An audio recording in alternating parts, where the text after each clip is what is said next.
नमस्कार दोस्तों, मैं दीपक शुक्ला आपका स्वागत करता हूं आपके अपने YouTube channel A to Z banking information पर। दोस्तों, आज के वीडियो में हम आपको केसीसी धारकों की एक ऐसी छोटी सी गलती की जानकारी देने वाले हैं जो कि देश के लगभग सभी किसान, देश के लगभग सभी केसीसी धारक जानकारी के अभाव में उस गलती को करते हैं और उसका खामियाजा उन्हें 3 गुना ब्याज देकर के चुकाना पड़ता है। जिस गलती की उन्हें जानकारी नहीं होती है, उस गलती की वजह से उन लोगों को 3 गुना ब्याज अपने केसीसी खाते में देना होता है। तो दोस्तों, अगर आप भी केसीसी लोन ले रखे हैं और आप भी बैंक में पैसा समय से दे रहे हैं, उसके बावजूद भी बैंक आपसे ज्यादा ब्याज चार्ज करता है, तो आप लोग इस वीडियो को पूरा जरूर देखिएगा, क्योंकि आप सभी को पता है कि रुपए 3 लाख तक के केसीसी लोन पर आपको सिर्फ 4% ब्याज ही वार्षिक देना होता है। यानी लगता तो 7% है, लेकिन अगर आप समय से जमा करते हैं तो आपको 3% की सब्सिडी मिल जाती है। यानी तब आपको कुल 4% ब्याज ही वार्षिक देना होता है रुपए 3 लाख तक के लोन पर। फिर बैंक आपसे 4% की बजाय 10%, 12% ब्याज क्यों चार्ज करता है, जबकि आप बैंक का पैसा समय से बैंक को वापस करते हैं? तो दोस्तों, हम आपको बताना चाहते हैं केसीसी लोन की कुछ नियम व शर्तें होती हैं जो कि आरबीआई व भारत सरकार के द्वारा बनाई गई हैं। उन नियम व शर्तों की जानकारी ज्यादातर किसानों को नहीं है। सामान्यतः किसानों को केसीसी की नियम व शर्तों की जानकारी नहीं होती है, जिसके अभाव में वो लोग अपने केसीसी खाते में 3 गुना ब्याज देते हैं। जबकि अगर उसकी नियम व शर्तें किसानों को पता हो तो फिर उनको 3 गुना ब्याज ना पड़े, उनको भी 4% ब्याज ही वार्षिक देना पड़े 3 लाख रुपए तक के लोन पर, और उन्हें समय से 3% की सब्सिडी भी मिल जाए। लेकिन किसानों को चूंकि उसकी जो नियम शर्तें हैं उनकी जानकारी नहीं है, बैंक ने उन्हें नहीं बताया या फिर वो समझना नहीं चाहते हैं, इस स्थिति में उन्हें 3 गुना ब्याज देना होता है। दोस्तों, वीडियो में आगे बढ़े आप लोगों को जानकारी दे कि केसीसी की नियम और शर्तें क्या है, किसानों को कौन सी नियम और शर्तों को मानना आवश्यक है, साथ ही एक ऐसी कौन सी छोटी सी गलती है जो किसान करते हैं जिसकी वजह से उन्हें 4% की बजाय 12% ब्याज देना होता है। उससे पहले आप सभी लोगों से मेरी एक ही रिक्वेस्ट है, अगर अभी तक आपने हमारे इस channel A to Z banking information को सब्सक्राइब नहीं किया है तो प्लीज इसे सब्सक्राइब कर लीजिएगा, साथ ही साथ बेल आइकन को जरूर प्रेस कर लीजिएगा, ताकि जैसे हम इस तरह का कोई भी दूसरा वीडियो अपलोड करें तो उसका नोटिफिकेशन आपको सबसे पहले मिले। चलिए शुरू करते हैं। दोस्तों, मैं आप लोगों को अपने पिछले कई वीडियो में जानकारी दे चुका हूं कि जब बैंक आपके केसीसी की लिमिट बनाते हैं तो आपकी फसल में आने वाले कुल खर्च के साथ साथ उसका 10% आपको दे देते हैं वो भंडारण और रखरखाव के लिए, उसके साथ में आपको 20% दे देते हैं वो घरेलू उपभोग के लिए, और 3% आपको बीमा आदि के लिए मिल जाता है। यानी 67% हिस्सा आपकी फसल में आने वाले खर्च का होता है, वहीं 33% हिस्सा आपकी लिमिट का अन्य में चला जाता है।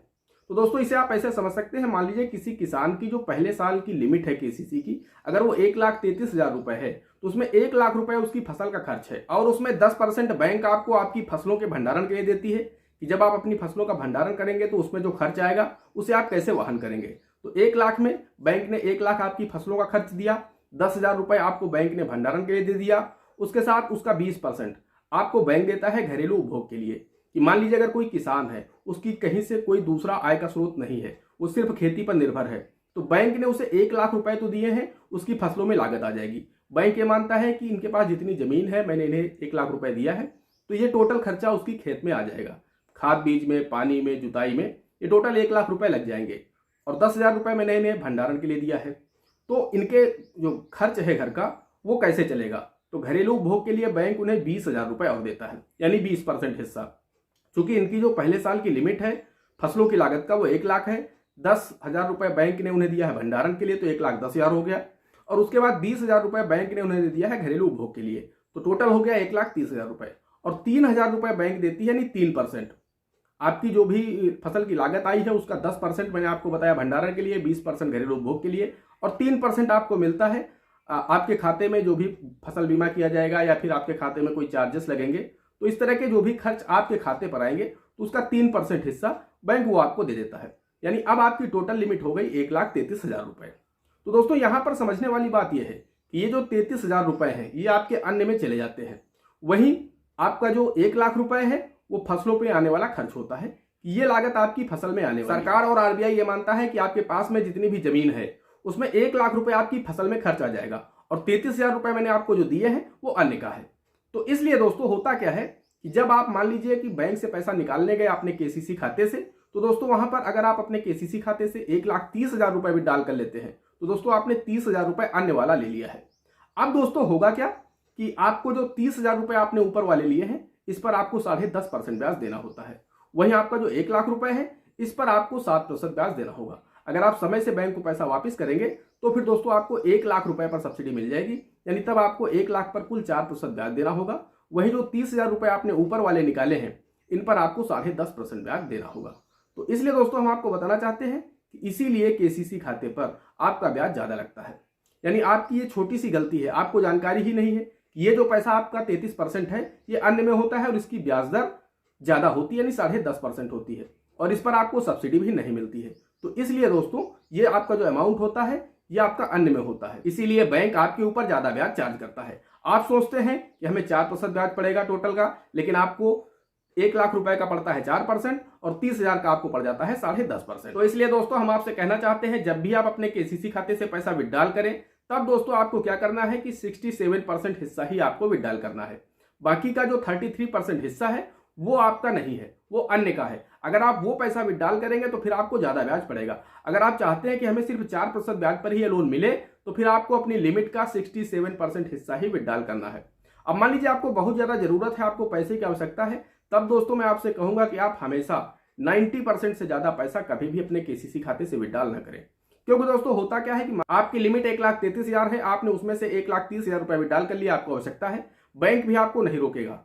अब दोस्तों होगा क्या कि जैसे ही आपके खाते में कोई चार्जेस लगेंगे या फिर इंटरेस्ट लगेगा या फिर फसल बीमा का पैसा डेबिट होगा तो आपकी जो लिमिट है 1,33,000 है, आपके खाते का बैलेंस ओवरड्यू हो जाएगा, यानी 1,33,000 रुपए को क्रॉस कर जाएगा। जैसे ही आपके खाते का बैलेंस ओवरड्यू होगा 1,33,000 1 रुपए भी हो जाएगा, वैसे ही आपके ऊपर 10.5% ब्याज लगने लगेगा, यानी आपके खाते के ऊपर 10.5% ब्याज लगने लगेगा। और जहां आपके खाते पर 7% ब्याज लगना चाहिए था वहां आप 10.5% या फिर 12% ब्याज लगने लगता है, क्योंकि आपका जो अकाउंट है वो ओवरड्यू हो चुका है, आपके खाते का बैलेंस आपकी लिमिट को क्रॉस कर चुका है। तो ये गलती आप कभी भी ना करें। पैसा निकालते समय आप हमेशा सावधानी बरतें कि आप पैसा हमेशा कोशिश करें कि 65 से 67% हिस्सा ही विड्रॉल करें। अगर आपको बहुत ज्यादा सख्त जरूरत है तो फिर आप 90% हिस्सा विड्रॉल करें। ज्यादातर किसान क्या करते हैं कि अगर उनकी लिमिट 1,33,000 रुपए है तो वो 1,30,000 या फिर 1,25,000 रुपए विड्रॉल कर लेते हैं। होता क्या है कि जैसे ही उस खाते में पहला ब्याज लगता है, फसल बीमा का चार्ज लगता है या फिर एनुअल चार्जेस लगते हैं, वैसे ही आपका खाता ओवरड्यू हो जाता है और फिर आपके ऊपर 12.5% या फिर 10.5%, 11% ब्याज चार्ज होने लगता है। और फिर इस खाते पर आपको सब्सिडी भी नहीं मिलती है। तो जहां आपको 4% ब्याज पर ये लोन मिल रहा था वहीं आपके खाते की जो ब्याज दर है वो 12% तक पहुंच जाती है, यानी 3 गुना ब्याज आपको चुकाना पड़ता है। गलती आपकी छोटी सी है लेकिन आपको जानकारी नहीं है, जिसके अभाव में आपको ये 3 गुना ब्याज देना पड़ता है। तो इसलिए आप लोग हमेशा ध्यान रखें कि केसीसी खाते से पैसा हमेशा आप 90% से नीचे निकालिए। वही दोस्तों अगर आप कोशिश करिए कि 67% हिस्सा ही निकालिए, तभी आपको सब्सिडी भी मिलेगी और तभी आपको कम ब्याज भी देना होगा। लेकिन अगर आप पैसा 90% या फिर 95% या 98% विड्रॉल करते हैं तब दोस्तों क्या होगा कि आपका खाता जैसे ओवरड्यू होगा आपके खाते की जो ब्याज दर है वो 12.5% या फिर 12% हो जाए। दोस्तों आशा करते हैं कि आप लोगों की समझ में अच्छी तरह से आ गया होगा कि केसीसी खाते में आप कौन सी गलती करते हैं जिसकी वजह से आपको 3 गुना ब्याज देना पड़ता है। दोस्तों अगर अभी भी आपके मन में कोई डाउट है केसीसी के इंटरेस्ट को लेकर के तो दोस्तों आप लोग हमें कमेंट कर सकते हैं या फिर आप लोग हमें इंस्टाग्राम पर डीएम कर सकते हैं। इंस्टाग्राम का लिंक मैं आप लोगों को वीडियो के डिस्क्रिप्शन दे दूंगा, तो वहां पर आप हमें पर्सनल डीएम भी कर सकते हैं। दोस्तों आज की वीडियो में इतना ही, मिलते हैं अगले वीडियो में किसी अगले इंटरेस्टिंग टॉपिक के साथ। तब तक के लिए जय हिंद, जय भारत।